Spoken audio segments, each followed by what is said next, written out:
नमस्कार, लोकतंत्र में आपका स्वागत है। मैं हूं आपके साथ रविंद्र सिंह।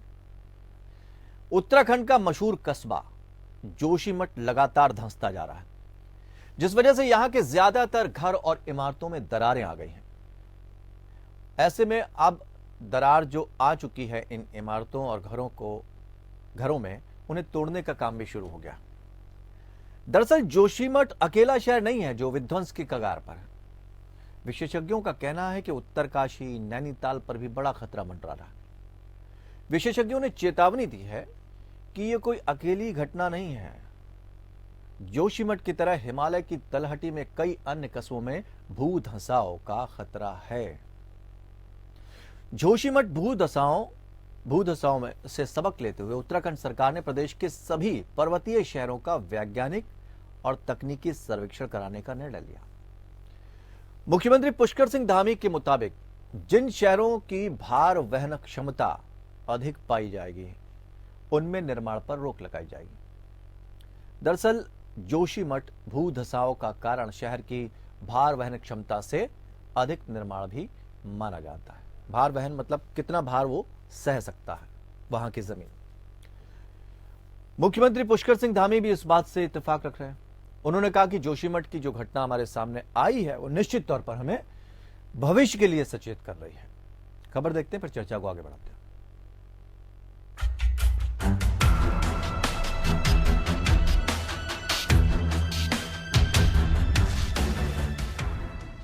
उत्तराखंड के पहाड़ खंड खंड कर दिए गए हैं। इंसानों ने अपने लालच में देवभूमि को छलनी कर दिया है। सड़क सुरंग बनाने के लिए पहाड़ों का बेहिसाब दोहन किया जा रहा है, लेकिन शायद ये पहाड़ इंसानों के लालच को और बर्दाश्त करने के मूड में बिल्कुल नहीं है।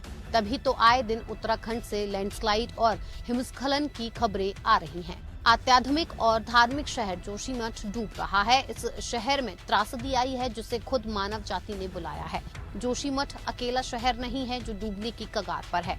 विशेषज्ञों का कहना है कि उत्तरकाशी, नैनीताल पर भी डूबने का खतरा है। विशेषज्ञों ने चेतावनी दी है कि ये कोई अकेली घटना नहीं है। जोशीमठ की तरह हिमालय की तलहटी में कई अन्य कस्बों में भूधंसाव का खतरा है। जोशीमठ को लेकर साल 1976 में ही मिश्रा रिपोर्ट आई थी, जिसमें साफ कहा गया कि यहाँ किसी भी तरह का प्रोजेक्ट इस जगह और साथ साथ प्रोजेक्ट के लिए भी खतरा होगा। गढ़वाल के तत्कालीन कमिश्नर महेश चंद्र मिश्रा के बनाए पैनल ने इसकी वजह बताते हुए कहा कि जोशीमठ सख्त जमीन नहीं बल्कि मोरेन पर बसा है। ये पत्थर, रेत और मिट्टी का वो ढेर है जो ग्लेशियर के पिघलने पर बनता है। इसे इस तरह से समझे कि जैसे नदी अपने साथ मिट्टी, रेत, सीपियों जैसी चीजें बहा लाती है और कई बार छोटे छोटे द्वीप जैसा स्ट्रक्चर बन जाता है।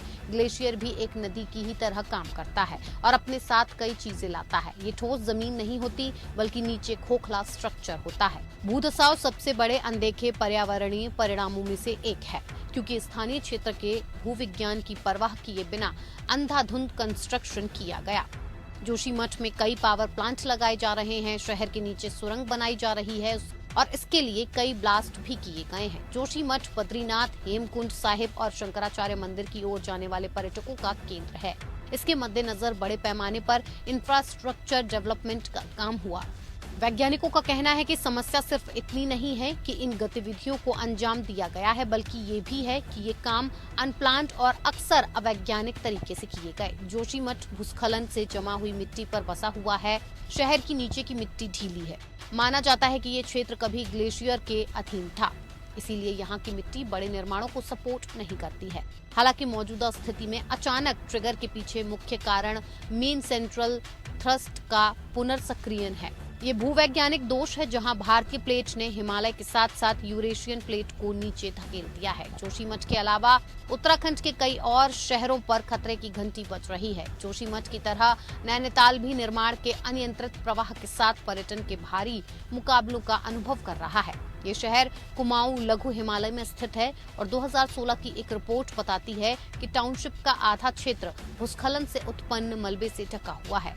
Wadia institute of geology and graphic, era hill university के शोधकर्ताओं द्वारा नैनीताल के आसपास एक भूवैज्ञानिक अध्ययन में भी 2016 में इसी तरह की बात कही गई थी। अध्ययन में पाया गया था कि क्षेत्र में मुख्य रूप से शैल और स्लेट के साथ चूना पत्थर शामिल है, जो नैनीताल की उपस्थिति के कारण अत्यधिक कुचले और अपक्षित हैं। अध्ययन में पाया गया कि इन चट्टानों और ऊपरी मिट्टी में बहुत कम ताकत है। Bureau report, APN news. कई तरह की रिपोर्ट सामने आई, सचेत किया गया, ये बताया गया कि जो इलाका है वो किस तरह से खतरा लिए हुए है, किस तरह का बना हुआ है, जमीन अंदर की कैसी है, ज्यादा आबादी अगर बढ़ती है, ज्यादा प्रोजेक्ट्स आते हैं तो मुश्किल हालात पैदा हो सकते हैं। उसके बावजूद लगातार ये जो घटनाक्रम हुआ उसके लिए किसको दोषी ठहराया गया? हालांकि सरकार पहले से सचेत हुई और उसके काम लगातार जारी हैं। हम समझने की कोशिश करेंगे कि आखिर कहां चूक हो रही है और आने वाले समय में कितना बड़ा खतरा यह हो सकता है। 5 खास मेहमान आज हमारे साथ इस चर्चा में शामिल हैं। देवेंद्र भसीन, प्रवक्ता भारतीय जनता पार्टी, शीशपाल सिंह बिस्ट, प्रवक्ता कांग्रेस, सूर्य प्रकाश कपूर भूवैज्ञानिक के तौर पर हमारे साथ जुड़े हैं, जेपी मैठाणी पर्यावरणविद के तौर पर हमारे साथ जुड़े हैं, मधुकर गुप्ता पूर्व IAS ऑफिसर हैं और डिजास्टर मैनेजमेंट एक्सपर्ट हैं। आप सभी का बहुत बहुत स्वागत करते हैं। और सूर्य प्रकाश जी, आपसे शुरुआत करना चाहेंगे, चूंकि पहले हम इस पूरी भूमिका को समझ लें आपसे बारीकी से और फिर उसके बाद हम इस चर्चा में आगे बढ़ेंगे। सबसे पहले तो हम यही जानना चाहेंगे कि इन चीजों को आप कैसे देख रहे हो? ये प्राकृतिक आपदा को आमंत्रित कर रही हैं या फिर ये मानवीय भूल कहीं ना कहीं है? किस तरह से देखते हैं आप इसको? देखिए, हमारे पास इस भूमि से रिलेटेड अथर्ववेद के अंदर एक भूमि सूक्त है। भूमि सूक्त में 63 मंत्र दिए गए हैं जी। वो 63 मंत्रों के अंदर भूमि का जो जियोफिजिकल, जिसको हम आधि भौतिक कहते हैं, उसका भी ज्ञान है। उसके बाद आधि दैविक, जिसको कहते हैं कि earth is a living organism, earth is a living organism, then it has got body, mind and soul. जो माइंड है उसका जो मनोवैज्ञानिक रूप है उसके भी मंत्र भूमि सूक्त में हैं। और उसके बाद फिर आध्यात्मिक, आधि भौतिक, आधि दैविक और आध्यात्मिक, इस धरती के 3 अंग हैं, आधि भौतिक, आधि दैविक और आध्यात्मिक। ये तीनों अंगों को पूरा डिस्क्राइब करता है अथर्ववेद का, अथर्वा ऋषि का लिखा हुआ 63 मंत्रों का भूमि सूक्त। अभी तक जो वैज्ञानिकों ने काम किया या वैज्ञानिकों ने जो बातें कही, जिसमें सब्सिडेंस कहा गया। अब सब्सिडेंस क्या होता है कि धरती के नीचे से जो मैग्मा है वो लिथोस्फीयर को अपने बॉयंसी से ऊपर की तरफ उठाता है और जो धरती की जो लिथोस्फीयर है वो ग्रेविटेशनल पुल से उसको नीचे की तरफ लेके जाता है। ठीक है। तो इन दोनों का एक बहुत डेलिकेट और फ्रेजाइल बैलेंस बना होता है, क्योंकि अगर धरती के नीचे बॉयंसी की फोर्स, हीट की फोर्स बढ़ जाए तो धरती फट जाती है, जैसे ज्वालामुखी होता है। ठीक है। और अगर मान लो कि नीचे बॉयंसी की फोर्स कम हो जाए और जो लिथोस्फीयर का गुरुत्वाकर्षण है नीचे की तरफ जाने का वो बढ़ जाए तो धरती में सब्सिडेंस हो जाती है, धरती नीचे धंसने शुरू हो जाती है। दोनों सिचुएशंस के लिए जब स्टेबिलिटी अनस्टेबिलिटी में बदल जाती है तो डिजास्टर हो जाता है। डिजास्टर धरती के फटने से भी होता है, धरती के नीचे धंसने से भी होता है। अब प्रश्न ये पैदा होता है कि ये अकेला जोशीमठ है जिसमें कि कहते हैं कि NTPC जो है अपनी टनल खोद रही थी, विस्फोट कर रही थी, तो उसकी वजह से जोशीमठ जो है वो नीचे चूंकि टनल खोद दी गई, नीचे खाली खोखली जगह हो गई और नीचे से विस्फोट भी कर दिए गए। विस्फोट करने से जो ऊपर का स्ट्रक्चर था वो क्रैक्स आ गए और वो नीचे धंसना शुरू हो गया। मगर जो बाकी की रिपोर्ट्स हैं नैनीताल की या उत्तरकाशी के और पोर्शंस की, वहां तो NTPC का प्रोजेक्ट नहीं चल रहा था, वहां तो NTPC के कोई प्रयास नहीं हो रहे नहीं। लेकिन यहाँ पर यह कहा गया कि छोटे बड़े 43 ऐसे प्रोजेक्ट हैं जो लगातार चल रहे हैं, नदियों पर भी चल रहे हैं, छोटे बड़े अलग अलग चल रहे हैं, 7 बड़े प्रोजेक्ट लगे हुए हैं। तो ऐसे में तो फिर दिक्कत आ सकती है ना। देखिए, ये जो आप डिस्कस कर रहे हैं जी, ये आधि भौतिक स्तर पर बात कर रहे हैं। मैं आपका ध्यान, एक नोबेल लॉरिएट हैं जेम्स डी लवलॉक जी, उन्होंने एक गाया हाइपोथेसिस दिया। गाया हाइपोथेसिस क्या कहता है कि earth is a living organism. पहले तो उस नोबेल लॉरिएट को लोगों ने बहुत अपोज किया, बहुत बुरा भला कहा, गालियां तक दी, मगर बाद में जब उसका गाया हाइपोथेसिस जो था वो जोर पकड़ गया, उसने आर्गू किया, उसने उस लोगों को कन्विंस किया, तो अब गाया हाइपोथेसिस के ऊपर हर 2 साल के बाद इंटरनेशनल कॉन्फ्रेंस होती है वर्ल्ड में, और उसी नोबेल लॉरियट को, जेम्स ई लवलॉक को, जिसको गाड़ियां दी गई, बाद में नोबेल पुरस्कार दिया गया। जो गाया हाइपोथेसिस है वो वही बात कहता है जो अथर्ववेद का भूमि सूक्त कहता है। ठीक है। भूमि सूक्त का 8वां मंत्र क्या कहता है? यस्य हृदयम परमे व्योमन सत्येन आवृतम अमृतम पृथ्व्या। हे पृथ्वी, जिसका हृदय, यस्य हृदयम परमे व्योमन, सबसे ऊंचे आकाश में। कौन सा आकाश?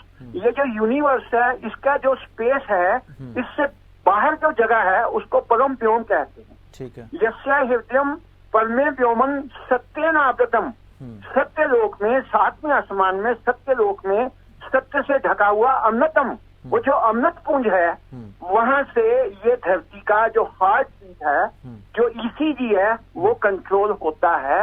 ये अथर्ववेद का भूमि सूक्त का 8वां मंत्र अथर्वा ऋषि ने जब दिव्य दृष्टि से पूरे का पूरे यूनिवर्स को और यूनिवर्स से बियॉन्ड के लोगों को लोग देखे, तो उसको पता लगा कि इस धरती की हार्ट बीट जो है वो 7वें आसमान में। नहीं, लेकिन अब इसका असर क्या है?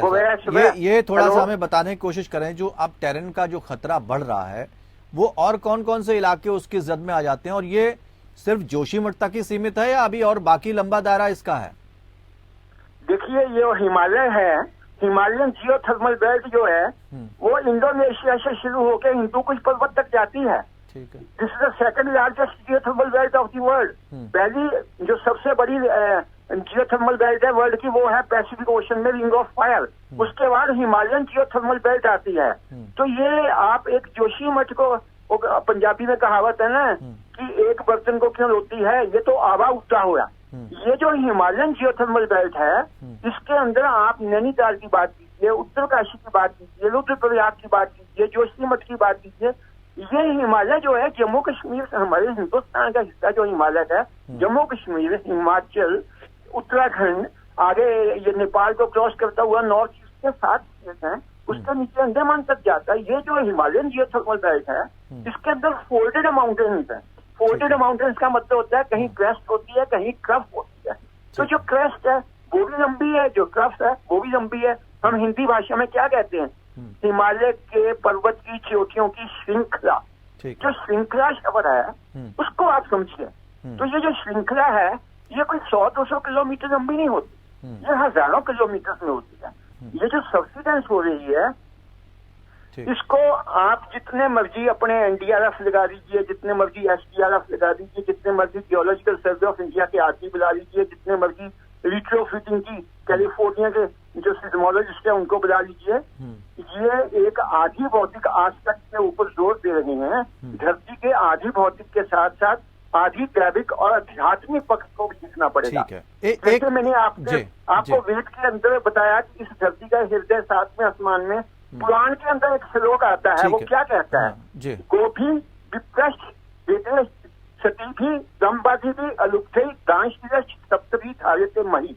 मही का मतलब पृथ्वी, सप्तमी का मतलब 7 ही 7 विभूतियों के पुण्य कर्म से ये धरती टिकी हुई है। वो 7 विभूतियों में सबसे पहली विभूति है गोभी, गाय ही। दूसरा है वचन सिद्ध योगी, तीसरा है वेद के मंत्रनिष्ठा ऋषि, चौथी है ऋषिकाएं, 5वीं है ब्रह्मवादी भी, ब्रह्मज्ञानी जिन्होंने आत्मदर्शन किया है, छठा है अलुप्त जो विरागी हैं जिनको कोई लोभ नहीं है, और 7 में है दानी। ये 7 विभूतियों के पुण्य कर्म से ये धरती टिकी हुई है। ये धरती आग का गोला है, इसका जो व्यास है 14,500 किलोमीटर है। उसके ऊपर जो लिथोस्फीयर की प्लेट है वो सिर्फ 100 किलोमीटर मोटी है। ठीक है, एक आखिरी सवाल हम आपसे और लेना चाहते हैं, फिर हम आगे बढ़ेंगे। सिर्फ ये समझना चाहते हैं, मैंने जो सवाल किया उसका भी थोड़ा सा आंसर आपसे चाहेंगे। पूरी देवभूमि पे खतरा है क्या हमें, या फिर हम सिर्फ जोशीमठ तक सीमित हैं, और हमें अब क्या प्रयास करने चाहिए? इसके लिए आपके जो फिजिकल आप प्रिकॉशंस ले रहे हैं कि फर्दर कंस्ट्रक्शंस बंद कर दो, इंफ्रास्ट्रक्चर की प्रोजेक्ट बंद कर दो, ब्लास्ट बंद कर दो, हाइडल डैम्स बंद कर दो, ठीक है ये आपको करना ही पड़ेगा। क्योंकि जो पानी के लिए जो आप हाइडल डैम जो बिजली के लिए बनाते हैं, ये जो प्रोजेक्ट हैं, ये जो टेक्नोलॉजी है, ये जो साइंस है, ये बहुत घिसी पिटी साइंस है। आज की डेट में बिजली बनाने के लिए नासा जो है धरती के मैग्नेटिक फील्ड, आयोनोस्फीयर 80 किलोमीटर की हाइट पे गुड कंडक्टर ऑफ इलेक्ट्रिसिटी और सूर्य की गर्मी से आयोनोस्फीयर का साइज बढ़ना, उसके अंदर बिजली बन रही है नेचर की तरफ से। 800 करोड़ आदमियों के लिए फ्री में प्रकृति ने बिजली का एक जनरेटर बनाया हुआ। आप गूगल पे देखेंगे जाइगेंटिक एटमॉस्फेयर जनरेटर नासा, तो आपको 3 वेबसाइट्स मिलेंगी। ये जो जनरेटर है उसमें क्या होता है, धरती से आयोनोस्फीयर तक 100 वोल्ट पर मीटर के हिसाब से फ्री में बिजली मिलती है। और 10 किलोमीटर की हाइट तक तो बिजली की ऑब्जर्वेशन नासा ने कर ली है कि 100 वोल्ट पर मीटर के हिसाब से आप 10 किलोमीटर तक, 10 किलोमीटर का मतलब हो गया 10,000 मीटर इंटू 100, इतने वोल्ट का पोटेंशियल डिफरेंस जो है एग्जिस्ट करता है। हमें ये पानी की जो बिजली बनाने की जो योजनाएं हैं, ये जो टेक्निक है, जो साइंस है, इसको छोड़ना पड़ेगा। इसके एडवर्स साइड इफेक्ट्स हैं। पहाड़ के ऊपर आप पानी इकट्ठा करके डैम बना दो, वो पानी धरती के अंदर जाके नीचे मैग्मा है, मैग्मा के साथ मिलकर स्टीम बन के विस्फोट भी करता है, उससे भूकंप भी आ सकता है। ये जो टेक्नोलॉजी है, ये जो हाइडल डैम, हाइडल प्रोजेक्ट हैं हिमालय के अंदर बनाना, ये सुसाइडल है, क्योंकि ऊपर से तो आपको लगेगा आप बिजली दे रहे हो, मगर वो पानी जब नीचे जाके मैग्मा से मिलकर विस्फोट करके भूकंप आएगा और डैम फट जाएगा या सब्सिडेंस हो जाएगी, फिर आपके कंट्रोल से बाहर। ये टेक्नोलॉजी, ये साइंस, ठीक है, यानी कहीं ना कहीं हमें इन प्रोजेक्ट्स की तरफ ध्यान देना होगा, कहीं ना कहीं प्रोजेक्ट की तरफ ध्यान होगा। बहुत बहुत शुक्रिया आपका जुड़ने के लिए, और तमाम जानकारियां आपसे हमें मिली, ताकि हम इस डिबेट में, जब हमारे जो भी दर्शक देख रहे हैं, हम आगे बढ़ें तो हमें पूरी तरह से समझ में आ जाए कि हम किस तरफ हमें बढ़ना चाहिए और हमारी डिबेट का विषय क्या है। यहाँ पर हमारे साथ मधुकर गुप्ता जी। मधुकर गुप्ता जी, आपके पास आना चाहेंगे। इतनी सारी रिपोर्ट्स आई, ये कहा जा रहा है कि 47 साल पहले भी एक रिपोर्ट आई थी मिश्रा कमेटी की, उसके बाद भी हमारा सचेत ना होना, हमारा लापरवाह बने रहना, तो ये तो कहीं ना कहीं हम पूरी की पूरी अपनी एक जनरेशन को संकट में डाल देते हैं। और अब चलिए हम यहाँ तक आ गए, तो अब हम क्या प्रयास कर सकते हैं कि हम सबको बचा सकें? क्यों ऐसा हुआ? मैं समझता हूँ कि हम सबको बचा पाएंगे। जो अर्ली वार्निंग सिग्नल है किसी दुर्घटना के, वो आ चुके हैं। हमारी खुशकिस्मती यही है कि हमें पता लग पाया है। देखिए, सिग्नल जो 1976 की रिपोर्ट थी, उससे तब से आ रहे हैं, और उससे पहले से कि हमें विदित है कि ये जोन स्पेशल है, बहुत ही फ्रेजाइल है। आप देखिए, केदारनाथ, बद्रीनाथ से नीचे तक, जोशीमठ, रुद्रप्रयाग, कर्णप्रयाग, ये सारा एरिया जो है ये बहुत ही फ्रेजाइल है। नैनीताल बात की गई, मेरे हिसाब से नैनीताल इतना रिस्क प्रोन नहीं है। अब क्योंकि वक्त है, वक्त रहते हम लोगों को सही स्थान पे, महफूज स्थान पे पहुंचा सकते हैं। और ये सारी त्रासदियां दुनिया में आती हैं। पहले वार्निंग दी जाती है, वार्निंग को हम सीरियसली नहीं लेते हैं। नहीं, लेकिन हम थोड़ा सा आपको रोकना चाहेंगे। 2013 में जब केदारनाथ का हादसा हुआ था, तो सुप्रीम कोर्ट ने बहुत सख्त संकेत दिया था, सचेत रहने के लिए भी कहा था। कई रिपोर्ट्स ऐसी आई जिस पर उन्होंने कहा कि भाई जो हाइड्रो प्रोजेक्ट है उनको रोककर साफ नीति अपनाई जाए। उसके बावजूद हम क्यों नहीं सचेत हुए? देखिए, दो कंपनियां काम को एग्जीक्यूट करती हैं। अगर हमें बिजली पैदा करनी है तो छोटे प्रोजेक्ट भी बनाए जा सकते हैं। ठीक बात। महंगा प्रोजेक्ट हम क्यों बनाते हैं? तो ये बड़ा मजीद मसला है, जिससे बड़ा ऐसे कुछ कमेंट करना उचित नहीं होगा। परंतु जो लोग इस काम में लगे हुए हैं, इन मेगा प्रोजेक्ट्स, नहीं, हम कमेंट नहीं चाहते हैं, हम किसी पर दोषारोपण भी नहीं करना चाहते हैं। हम तो सिर्फ ये समझना चाहते हैं कि हम अब ऐसा क्या कर सकते हैं, कहाँ हमसे चूक हो गई जिनको हमको सुधारने की जरूरत है। अभी तो हाल फिलहाल जो स्थिति पैदा हो है उससे निपटे। लोगों को हर संभव प्रयास करें कि जान और माल की हानि कम से कम हो। उसके साथ साथ जहां जहां स्ट्रेंथनिंग की जरूरत है, वहां पे जमीन को, स्ट्रक्चर्स को स्ट्रेंथन किया जाए, शॉर्ट टर्म में और लॉन्ग टर्म में। जो प्रोजेक्ट्स वायबल नहीं है उनको या तो शिफ्ट किया जाए, या इसमें बदलाव लाया जाए। बड़े प्रोजेक्ट अन्य जगह पे आ सकते हैं, इस जगह पे बड़े प्रोजेक्ट्स अगर वायबल नहीं है तो उनको मॉडिफाई करके हमें इम्प्लीमेंट करना चाहिए। यानी हमें एक बार फिर से चिंतन करने की जरूरत है कि क्या चीजें हम रोक सकते हैं जिससे आने वाला वक्त जो है उसमें कोई जनहानि ऐसी ना हो। हम जेपी मैठाणी जी आपके पास आना चाहेंगे। बहुत सारे बदलाव ऐसे हैं जो या तो हम लापरवाही कर गए या चूक गए। इतनी हाई टेक्नोलॉजी आ चुकी है जिससे हमें पहले से ये पता लग जाता है कि हमें अगला कदम क्या उठाना है। फिर यहां पर हम कहां चूक रहे हैं और क्या होना चाहिए, आप ये बदलाव को कैसे देख रहे हैं? आपको मेरी आवाज आ रही है सर? जी सर, बिल्कुल आ रही है। देखिए सर, मैं सबसे पहले ये कहना चाहूंगा कि यहाँ पे कनेक्टिविटी का इश्यू है, इसलिए स्काइप पे जुड़ नहीं पा रहे हैं, लेकिन मैं ऐसे ही आपको बता देता हूँ। बहुत साफ आवाज आ रही है सर आपकी, बिल्कुल क्लियर आ रही है। जी अच्छा, ठीक। सबसे पहले मैं ये कहना चाहता था कि जोशीमठ या आप देखिए ऋषिकेश से ऊपर जो एरिया है जो ऑल वेदर रोड के लिए सिलेक्ट हुआ था, हमारे उत्तराखंड में 54 हाइड्रो प्रोजेक्ट ये कह रहे हैं कि अभी और बनने।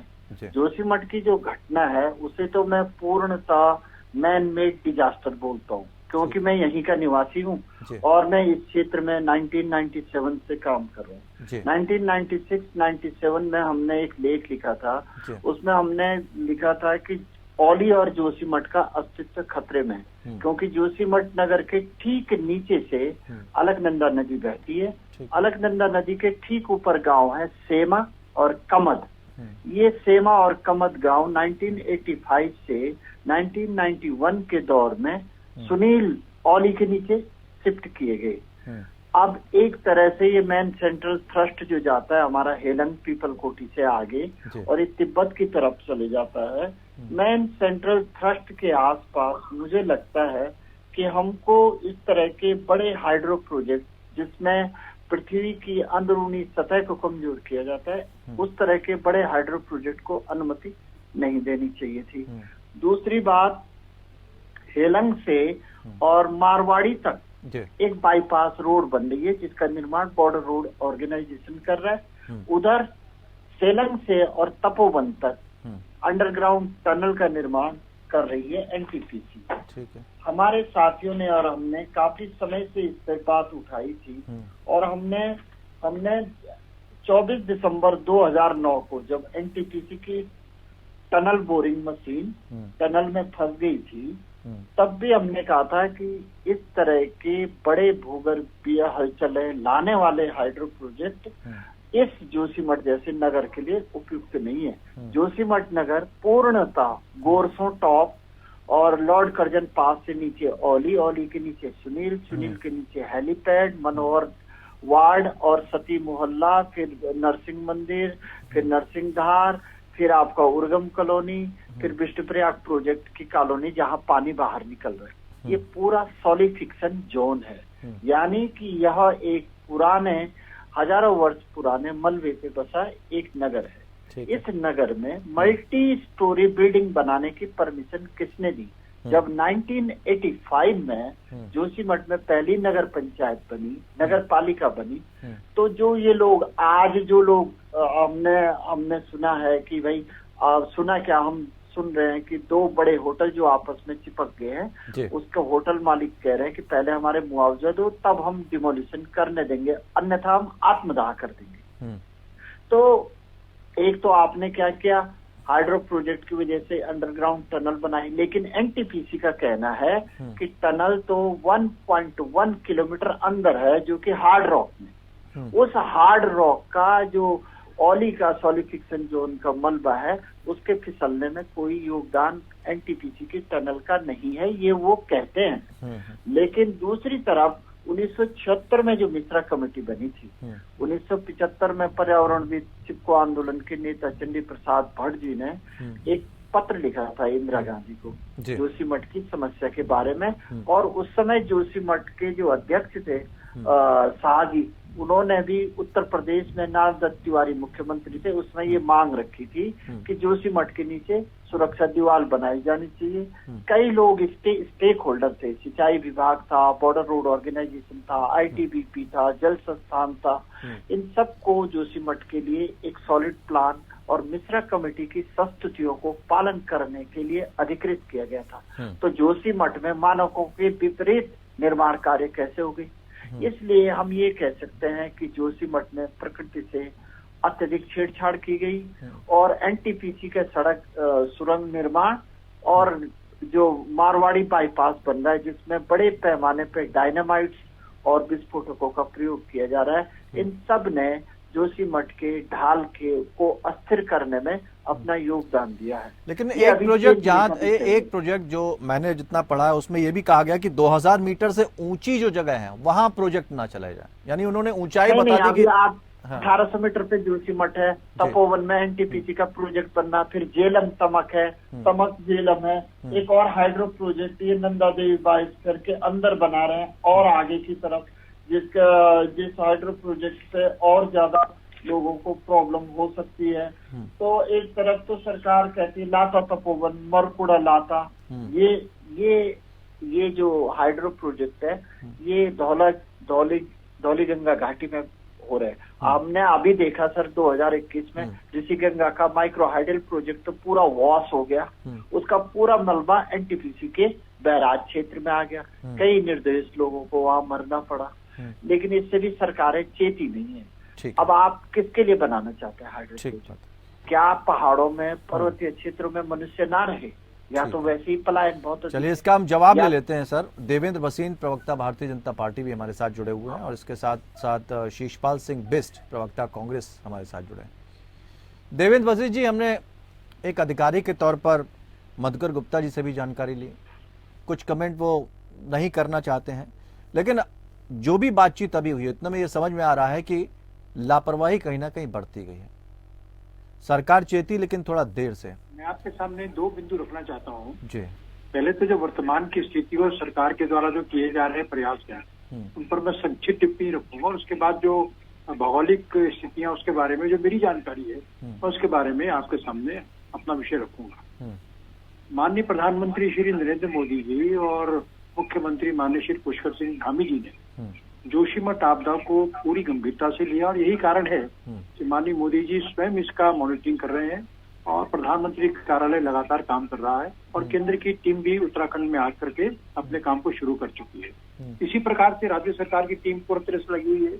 अब मैं कुछ आंकड़े आपके सामने अपडेट करने के लिए सब दे रहा हूँ कि जो अब तक की स्थिति है उसके हिसाब से जो पूरे क्षेत्र के अंदर जो है जो प्रभावित है उसमें 723 जो भवन है उनमें दरारें पाई गई हैं और इनमें से 46 जो भवन 86 ये जो है बिल्कुल अनसेफ जोन के अंदर गिरे जा रहे हैं। इसके अलावा राज्य सरकार के द्वारा दो स्तर पर काम हो रहा है केंद्र सरकार की मदद से। पहला तो ये कि तात्कालिक हम क्या राहत देनी है और क्या बचाव करना है, ठीक है, जिससे कि कोई जन हानि ना हो और हम अधिक से अधिक लोगों को राहत दे सकें। और दूसरा एक दीर्घकालीन योजना पर भी सरकारें दोनों अपना काम कर रही हैं। तो तात्कालिक तौर पर जो है राज्य सरकार के द्वारा जो स्थान चिन्हित किए गए हैं उनमें करीब 491 ऐसे शिविर चिन्हित कर दिए गए हैं जहाँ पर कि जो लोग स्थापित किए जाने हैं उनको वहाँ पर रहने का जगह दी जाएगी। इसमें करीब 2205 लोगों के रहने की नहीं, एक बात जो जेपी मैठाणी साहब ने बहुत अच्छी कही, उन्होंने ये कहा कि भाई हम जिसके लिए हम काम कर रहे हैं अगर वही खतरे में आ जाए तो ऐसे विकास का क्या फायदा। नहीं, मैं उसी बात पर आता हूँ। आपकी बात सही है। मैं उसी पे आता हूँ कि मानव जीवन सबसे महत्वपूर्ण है और सरकार के लिए भी मानव जीवन सबसे महत्वपूर्ण है। इसी कारण से तत्काल कार्रवाई की जा रही है। और अभी जो मैठानी जी ने होटलों की बात की, वो 2 होटल ऐसे जिनको ध्वस्त करने की कार्रवाई आज प्रारंभ कर दी गई। इसी प्रकार से अन्य जो हमारे दरार वाले वो हैं भवन हैं जो खतरनाक हो सकते हैं या अपने लिए खतरनाक है या फिर दूसरे भवनों को भी नुकसान पहुंचा सकते हैं, जनहानि कर सकते हैं, उनको भी तोड़ने की कार्रवाई जो है प्रारंभ कर दी गई। हाँ, लेकिन इस पे ऑल वेदर रोड का जो कमेटी बैठी थी, ऑल वेदर रोड की जो कमेटी बैठी थी उसका क्या हुआ? हाँ। हम जानते हैं जो हमारे भूवैज्ञानिक है हमारे पुरसा बहुत अच्छा बात बता पाएंगे, मैठानी जी भी इसके बहुत जानकार हैं। ये जो हमारा ग्लेशियर का जो मलबा है जी। उसकी ढाल के ऊपर ही जोशीमठ को बसा हुआ बताया जाता है, और इसका जो जमीन का नीचे का हिस्सा है वो अपने आप में बहुत पुख्ता नहीं है। और इसी नहीं बात नहीं, को ध्यान में रखते वो हुए तो हमने खैर अगर चीजें देखें- समझ ली। देखिए वो तो हमने चीजें देवेंद्र जी समझ ली, लेकिन वो हम यही जानना चाह रहे हैं, जो ऑल वेदर रोड है उस पर एक कमेटी बैठी, रिपोर्ट सबने अपने अपनी दी, उससे पहले दरारें आने से पहले हम सचेत क्यों नहीं हुए? हमने मैं कह रहा हूं इंतजार ना, क्यों आपसे किया? उसी में आ रहा हूं। देखिए 4 रिपोर्टें आई हैं। जो पहली रिपोर्ट आती है वो 1976 में आती है, लेकिन कोई कार्रवाई उस पर नहीं होती। ठीक है। उसके बाद 2006 में दूसरी रिपोर्ट आती है, कोई कार्रवाई नहीं होती। फिर 2013 में रिपोर्ट आती है, कोई कार्रवाई नहीं होती। और अब जो वर्तमान में त्रासदी है तो हमारे सामने ही। जी। तो जो कुल मिला के निष्कर्ष निकल करके आता है, कहीं ना कहीं पर पॉलिटिकल एडमिनिस्ट्रेटिव लैप्स है। ये जो हमारी कमियां हैं वो हमको दिखा रही है कि हमने प्रकृति के संग जो है लापरवाही बरतते हुए जो छेड़खानी की है, आज प्रकृति उसको रिएक्ट कर रही है। एक बात। दूसरी बात इससे महत्वपूर्ण हमारे सामने ये भी आती है कि हमको आगे का भी सोचना पड़ेगा, और इसीलिए जो एनडीएमए की जो टीम केंद्र सरकार ने भेजी है वो लोग केवल तात्कालिक विषयों पर बात नहीं कर रहे हैं। अब सारी जितनी रिपोर्ट आई हैं उनको लेकर के अंडर वन रूफ वे इसके बारे में एक्शन प्लान बनाने के दिशा में आगे बढ़ रहे हैं, जिससे कि जितना जोशीमठ बचा हुआ है या प्रदेश में स्थान पर जो दिक्कतें दृष्टिगोचर होने लगी हैं उनका हम कैसे निराकरण कर सके। तो निश्चित तौर पर तात्कालिक हमें बचाव भी करना है जो कर रही है सरकार, और दीर्घकालीन योजना भी बना करके आगे चलना है। लेकिन ये जरूरी है कि मानव जीवन की क्षति को तो रोकना सर्वोच्च प्राथमिकता है ही। मिठानी जी की बात बिल्कुल सही है कि जनता के लिए हम काम करना चाहते हैं, लेकिन जनता अगर वहां से विस्थापित हो जाती है, परेशान हो जाती है, हम किसके लाभ की बात कर रहे हैं? तो जनता के हितों को सबसे ऊपर रखते हुए हम सब कार्रवाई करें, और इसी दिशा में राज्य सरकार भी और केंद्र सरकार भी अपना योगदान दे रही है और कार्य कर रही है, और तेजी से कार्य कर रही है। ठीक है शीशपाल जी, सरकारें अगर जो पहली रिपोर्ट है उससे सचेत हो जाती तो आज इस तरह की स्थिति नहीं होती कम से कम। यानी पिछली सरकारों ने काफी लापरवाही बरती और वो भविष्य के निर्माण में लगे रहे, और ये उन्हें पता नहीं लगा क्या कि नीचे से जमीन दरक रही है, जिस जनता के लिए विकास किया जा रहा है उसका भविष्य खतरे में पड़ सकता है। तो इस तरह की लापरवाही क्यों? अगर पहले सचेत हो जाते तो आज की सरकार के सामने वो खतरा नहीं आता। देखिए, मैं आपकी बात से सहमत हूं, और जो यहाँ पर आदरणीय सूर्य प्रकाश कपूर जी, जेपी मैठानी जी और मधुकर गुप्ता जी ने विस्तार से बातें की, उससे अपने को संबद्ध करते हुए ये कहना चाहूंगा कि जिन पहली रिपोर्टों का हवाला यहाँ पर दिया जा रहा है, आप इसके लिए किसे दोषी ठहराएंगे? यहाँ तमाम लोकतंत्र है, सरकारें आई और गई, इसमें कभी कांग्रेस की सरकारें रही, कभी भाजपा की सरकारें रही, कभी अन्य दलों की सरकारें रही, कि उत्तर प्रदेश के समय के मामला है। लेकिन कहीं ना कहीं बड़ी चूक हुई है, ये हमें स्वीकार करना चाहिए। और ये क्योंकि राजनीति से उठकर इस समय मानवीय त्रासदी का मामला है, यहाँ पर मानवीय दृष्टिकोण से काम करना होगा। और जो जोशी मठ का मामला है, आप देखिए, जोशी मठ तमाम सनातन धर्मावलंबियों की आस्था का केंद्र है, क्योंकि भगवान नरसिंह की पीठ वहां पर है, आदि गुरु शंकराचार्य जी की प्रथम पीठ ज्योतिर्मठ वहां पर है, तमाम चीजें हैं। लेकिन जो आज दिक्कत है यहाँ पर, जो ये आपदा आई है, तो ये 2021 से भयावह स्थिति के रूप में वहां से लक्षण दिखाई दे रहे थे रहने की आपदा के बाद। और जोशीमठ बचाओ संघर्ष समिति लगातार 2021 से वहां पर आंदोलन कर रही है और मांग कर रही थी सरकार से कि भैया जोशीमठ की पीड़ा पर ध्यान दीजिए। और 1 महीने पहले तो सवाल तो यही है ना सर शीशपाल जी कि जोशीमठ की पीड़ा तब समझ में आई, या देवभूमि की पीड़ा तब समझ में आई जब काफी चीजें हमारे हाथ से निकल गई, लोग अपने आशियाने को खो रहे हैं, उनकी आंखों में आंसू हैं, कहां जाएं ये भी उनको पता नहीं है। तो यही चीजें तो पहले अगर हो गई होती तो ये आज की स्थिति ये नहीं होती ना। उसमें हम पल्ला कैसे झाड़ सकते हैं? नहीं, कोई पल्ला नहीं। ये देखिए, ये तो कहीं ना कहीं चूक हुई है। मैं कह रहा हूं कहीं ना कहीं प्रशासनिक लापरवाही है, राजनीतिक लापरवाही है और बड़ी लापरवाही है। इस पर भी भविष्य में बात होगी। लेकिन क्योंकि इस समय तात्कालिक स्थिति जोशीमठ के त्वरित समाधान की क्या हो सकता है, अधिक जान माल का वहां पर नुकसान न हो, सरकार जिस प्रकार की वहां पर बात कह रही है, केवल बातें हो रही है और जमीनी स्तर पर तमाम दिक्कतें हैं। क्योंकि सरकार तो कह रही कि हम तो तत्कालीन चीजों पर भी गौर कर रहे हैं और दीर्घकालीन चीजों पर भी गौर कर रहे हैं। तो पहले तो जो लोग खतरे में हैं उनको हटाया जाए। वो तो कह रही है हमने जिस तेजी से काम किया अगर पिछली सरकार कर लेती तो हम आज इस स्थिति में ही नहीं पहुंचते। जी जी, निश्चित तौर पर अगर आप राज्य गठन के बाद से लेकर अब तक की अगर बात करें तो निश्चित तौर पर इस लेवल पर भी इसमें लापरवाही हुई, बड़ी लापरवाही हुई है। ये मेरे दल का या किसी दूसरे दल का सवाल नहीं है, ये क्योंकि उत्तराखंड के अस्तित्व का हमारे एक पौराणिक शहर पर आज इतना बड़ा संकट है, तो कल अन्य शहर पर होगा, तो ये तो बड़ी दिक्कतें हैं। इसको बेबाकी से सबको स्वीकार करना चाहिए। भविष्य में इस प्रकार की चूकें न हो, उसके लिए ठोस कदम उठाए जाने चाहिए। लेकिन इस समय आप देखिए ना, 2021 से जोशीमठ बचाओ संघर्ष समिति लगातार वहां पर संघर्ष कर रही है। सरकार क्यों नहीं सुन रही है? जोशीमठ के लोगों से बातचीत करनी चाहिए कि आज भी अगर आप कोई कदम उठा रहे हैं तो वहां के जो लोग हैं उनके उस वार्ता में शामिल रखिए, उस समाधान में आप शामिल रखिए। केवल उनके ऊपर अपना समाधान थोपिए मत, क्योंकि आज आपने नहीं तो सुप्रीम कोर्ट ने जो सख्त लहजा अपनाया था 2013 में केदारनाथ आपदा के बाद, उस समय क्यों नहीं सचेत थे? देखिए, ये बहुत बड़ी बात है। अभी भी सरकार ने एक अजीबोगरीब फैसला केदारनाथ में लिया, मल्टी स्टोरी को परमिशन की है। उसका हमने लगातार विरोध किया कि भैया ये 2013 की इतनी बड़ी आपदा आप झेल चुके हैं और आप यहाँ पर मल्टी स्टोरी को जो है परमिशन कर रहे हैं, तो आगे कितनी भयावह स्थिति होगी।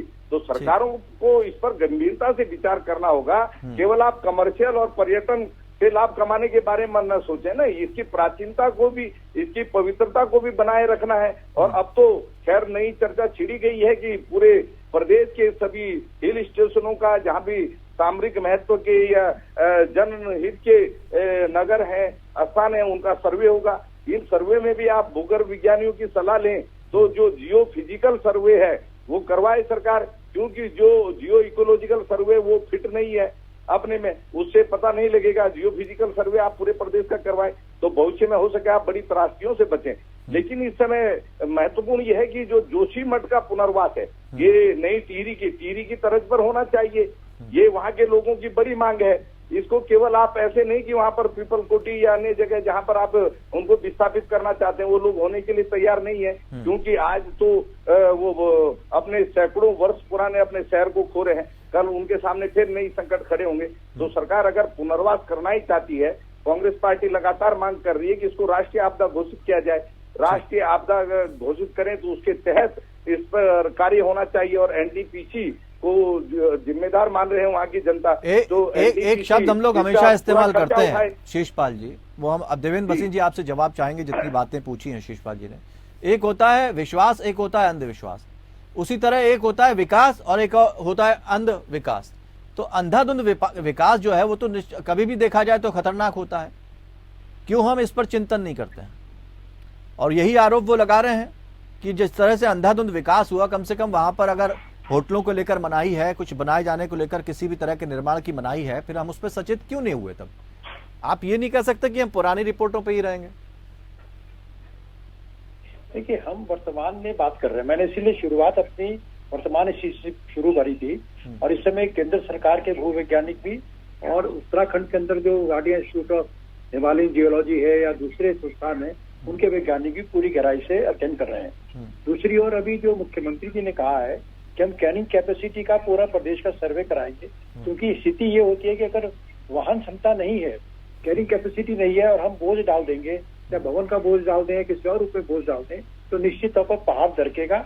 और जोशीमठ जैसी स्थितियां तो बड़ी गंभीर अपने आप के सामने होकर के आती हैं। लेकिन जो हमारे मित्र कांग्रेस की बात हमारे मित्र कर रहे थे, हमें तो हैरानी इसलिए होती है कि कांग्रेस के लोग केवल बयानबाजी करते हैं और इनके नेताओं के बीच में तो ऐसी भगदड़ मची है स्टे लेने के बारे में कि आज राजभवन में भी इनके दो बड़े नेता भिड़ गए आपस के अंदर। तो कांग्रेस से मेरा निवेदन ये है कि राजनीति ना करें, अगर कुछ सहयोग कर सकते हैं लोगों का तो सहयोग करने के लिए सामने आए। और मुख्यमंत्री जी ने अपील भी की है, तो राजनीति से ऊपर उसका विषय है। और यही वजह है कि मैंने अपने वक्तव्य में कहीं भाजपा या कांग्रेस की बात ही नहीं करी, मैंने तो एक क्रोनोलॉजी रखी थी।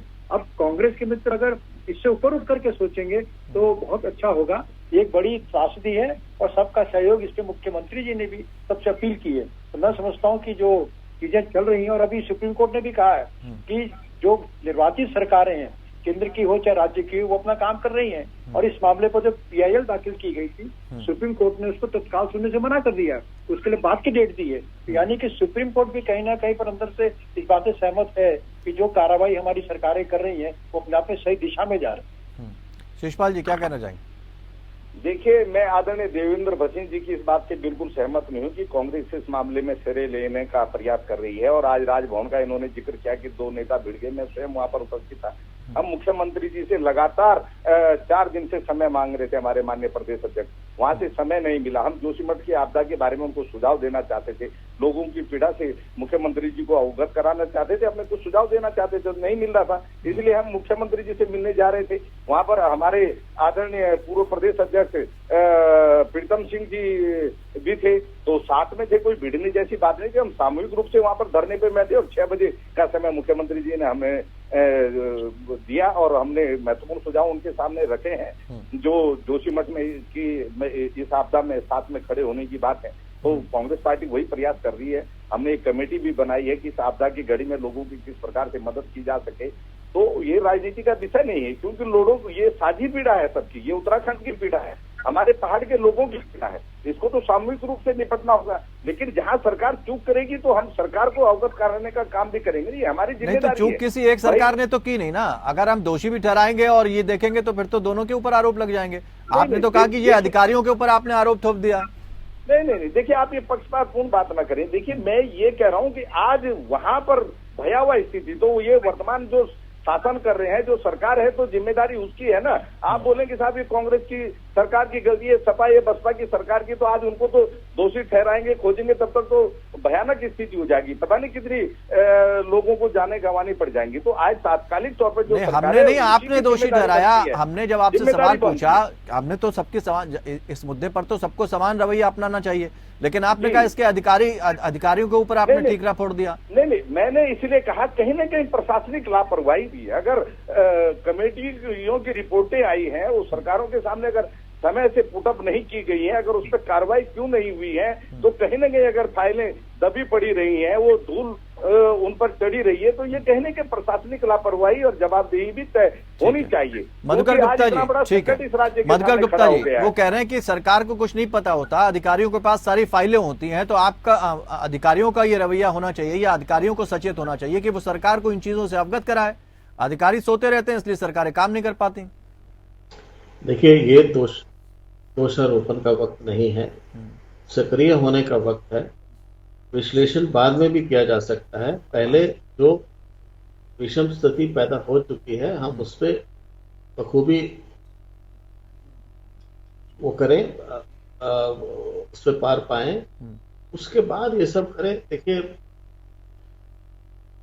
अभी जैसे मैंने पहले भी कहा था, कोई आपदा अगर आती है तो वो वार्निंग देती है, ये वार्निंग मिल चुकी है हमें, और ये वक्त सक्रिय होने का है, कार्रवाई करने का है। गलतियां हुई, जो भी हुआ, जाहिर है कुछ तो हुआ है, किसने किया, दोषारोपण इत्यादि इत्यादि, वो बाद की बात है। अभी सक्रिय होने का वक्त है, और सक्रियता से हम जो जितना संभाल सकते हैं, जितने लोगों को जान माल की रक्षा कर सकते हैं। मधुकर जी, सक्रिय होने का, जिस तरह की बात की है शिषपाल जी ने, सक्रिय होने का वक्त तो बहुत पहले था। अगर हम बहुत पहले सक्रिय हो जाते तो इस तरह की भी स्थिति नहीं आती शायद। अगर हम नहीं हुए तब हम अब तो हो जाएं, अब जो कर सकते हैं वो तो करें। तो वो जो चला गया वो तो रात गई बात गई, वो तो वक्त चला गया ना। नहीं, जिनके मकान जा रहे हैं उनसे पूछा जाएगा ना सर। ऐसा है, जिनके मकान जा रहे हैं, जिनके सर से छत जा रही है, असली पीड़ा तो उनकी है ना, उनको समझना होगा, उनकी पीड़ा को समझना होगा। यही बात अभी शिषपाल जी कह रहे हैं और यही बात देवेंद्र जी भी कह रहे हैं कि भाई अगर कोई चीज पहले से चीजें पता है तो उस पर समय रहते हम सचेत क्यों नहीं होते, और उसके बाद फिर दोषारोप, जिम्मेदारी तो कम से कम तय होनी चाहिए ना। जिम्मेवारी तय करने का बहुत वक्त है, बाद में वो जिम्मेवारी भी तय की जानी चाहिए। परंतु अभी जो हम बचा सकते हैं, जो हम रिलीफ दे सकते हैं, रेस्क्यू कर सकते हैं, वो करें। मैठाड़ी साहब क्या कहना चाहेंगे? ये जो स्थितियां बन जाती हैं, उसके बाद जब समय रहते हम सचेत नहीं होते हैं, पानी जब सर से ऊपर चला जाता है, इस तरह की स्थिति बन जाती है, तब हम दोषारोपण अक्सर शुरू कर देते हैं। हालांकि इस बात में कोई दो राय नहीं है कि हमें इस समय सोचना है, पॉजिटिवली सोचना है, क्या कर सकते हैं, लेकिन जिनके सर से छत चली गई उनकी पीड़ा तो हमें समझनी होगी। सर, मैं तो सबसे पहले पॉलिसी प्लानर्स और दोनों पार्टी के प्रवक्ताओं से यह अनुरोध करना चाहूंगा कि जब जोशीमठ के लोग वोटर जीवित रहेंगे तभी वोट मिलेगा। पहली बात तो ये है। दूसरी बात ये है कि ये परियोजना तो 2009 में स्वीकृत हुई थी, मतलब 2009 में इसकी पहली टीवीएम फंसी थी, तब से लोग लगातार इसके बारे में कह रहे हैं कि ये जोशीमठ के लिए खतरनाक है। माननीय नारायण दत्त तिवारी जी इस परियोजना का उद्घाटन करने तपोवन आने वाले थे, लेकिन लोगों ने उसका इतना प्रबल विरोध किया कि उन्होंने देहरादून से ही परियोजना का उद्घाटन किया, एनटीपीसी की परियोजना का। इस त्रासदी के लिए, अगर ये त्रासदी हाइड्रो प्रोजेक्ट से रिलेटेड है तो इसके लिए दोनों सरकारें जिम्मेदार है। भाजपा कांग्रेस की कोई इश्यू ही नहीं है। ये इश्यू सिर्फ इस समय ये है कि जितने जियो सेंसिटिव जोन है, हाइड्रोलॉजिकली एक्टिव जो जोन है, जितने पर्वतों की कैरिंग कैपेसिटी है, नगरों की धारण क्षमता है, उससे ज्यादा अधिक निर्माण कार्य, उससे ज्यादा अधिक विकास के कार्य। अब आप बताइए, जोशीमठ ज्योतिर्मठ ही नहीं रहेगा। 3000 वर्ष पूर्व, 1500 वर्ष पूर्व कत्यूरी राजाओं ने वहां से अपनी राजधानी शिफ्ट की थी। उन्होंने भी तो कुछ सोच समझ के किया होगा। तो अब इतने मल्टी स्टोरी कंस्ट्रक्शन वहां कैसे हो गए? अब उस क्षेत्र में जो नंदा देवी बायोस्फीयर रिजर्व का कोर बफर जोन है और सामरिक दृष्टि से महत्वपूर्ण क्षेत्र तो है ही, सड़कें होनी चाहिए, ये सभी कुछ होनी चाहिए, लेकिन क्या ये अनियंत्रित विकास? आपको 8 लेन की सड़क भी चाहिए, आपको बाईपास भी चाहिए, आपको टनल वाले हाइड्रो प्रोजेक्ट भी चाहिए, आपको रेलवे लाइन भी चाहिए। आप हिमालय के मिजाज को समझने का प्रयास नहीं कर रहे। आप सिर्फ विकास के लच्छेदार भाषण देकर जनता को वर्ग लाने की कोशिश कर रहे हैं। आपने वार्ड वार्ड में भाजपा कांग्रेस कर दिया। लोग एक दूसरे की बात समझने की कोशिश ही नहीं करते। साइंटिफिक टेम्परामेंट लोगों का गायब हो गया है। ठीक है, हम जरा तो लोग मधुकर जी से भी कुछ चीजें और इकोलॉजिकली सेंसिटिव जोन है, यहाँ करना क्या है? इन बड़े बड़े होटलों को क्या जिम्मेदारी क्या कांग्रेस के नेताओं ने नहीं दी? आज क्या भाजपा के नेताओं ने वहाँ बड़े मल्टी स्टोरी बिल्डिंग? पॉलिटिकल विषय भी है, तो है ही नहीं अगर गंभीरता दिखाई होती। लेकिन जिस सरकार ये कह रही है कि हमने जिस तेजी से कदम उठाए हैं उस तेजी से किसी सरकार ने नहीं उठाए, और हमें ये देखना भी होगा धामी जी ने बहुत गंभीरता से कदम भी उठाए हैं। लेकिन मधुकर जी थोड़ा सा आपसे ये समझना चाहेंगे कि कोई जो प्रोजेक्ट है उसकी क्लियरेंस की अपनी एक प्रक्रिया होती है, उसे थोड़ा समझना चाहेंगे और कैसे होती है, क्या करना पड़ता है उसके लिए, अगर इस तरह का प्रोजेक्ट आगे बढ़ता है तो? प्रोजेक्ट्स में देखिए कहीं ना कहीं ड्यू डिलिजेंस में कमियां रही होंगी जो ये सब हुआ। अब आप थोड़ा सा विश्लेषण करें तो जब से संक्षेप में चाहेंगे क्योंकि हमारे पास सिर्फ 2 मिनट। कितने लोग नए उत्तराखंड में आए हैं। निर्माण और विकास में बहुत अंतर होता है। ठीक है, हम समझ लेते हैं कि निर्माण ही विकास है, जबकि ये दोनों बराबर नहीं है। ठीक बात है, नहीं केवल निर्माण से विकास नहीं होता है, और बहुत ही माइंडफुल विकास होना चाहिए। जो भी विकास हो होशो हवास पे रहते हुए होना चाहिए। निर्माण अगर हो रहा है, होटल बन रहे हैं, जो भी बन रहा है, तो उसमें जो ड्यू डिलिजेंस होना चाहिए, जो उनका विश्लेषण होना चाहिए अनुमति देने से पहले, शायद उसमें कहीं कमियां रहती हैं। लेकिन 3 चीजें बहुत खास होती है। इस तरह की जो मधुकर जी चीजें होती है उसमें 3 तरह की बहुत खास चीजें होती हैं। एक तो आबादी, कंस्ट्रक्शन, टूरिज्म। मानते हैं आप? मैं सुन नहीं पा रहा हूं। मैं कह रहा हूं कि 3 चीजें इसका कारण बन रही हैं, या आपसे जानना चाहेंगे ये बनी है, कंस्ट्रक्शन, आबादी और टूरिज्म। जैसे मैंने पहले कहा, प्रिवेंशन इज बेटर। ठीक है, तो जो विजनरी लीडर्स होते हैं या अधिकारी होते हैं या जो भी लोग निर्णय करने वाले शासन में रहते हैं, अब हमारे पास क्या विकल्प है? संक्षेप में सर, आखिरी सवाल आपसे है, अब हमारे पास क्या विकल्प है? कितना सचेत है और कितना गंभीर खतरा? देखिए, मेरे हिसाब से प्रशासनिक दृष्टि से सबसे पहले तो जितनी तीव्र गति से हम लोगों की जान और माल बचा सके वो करें।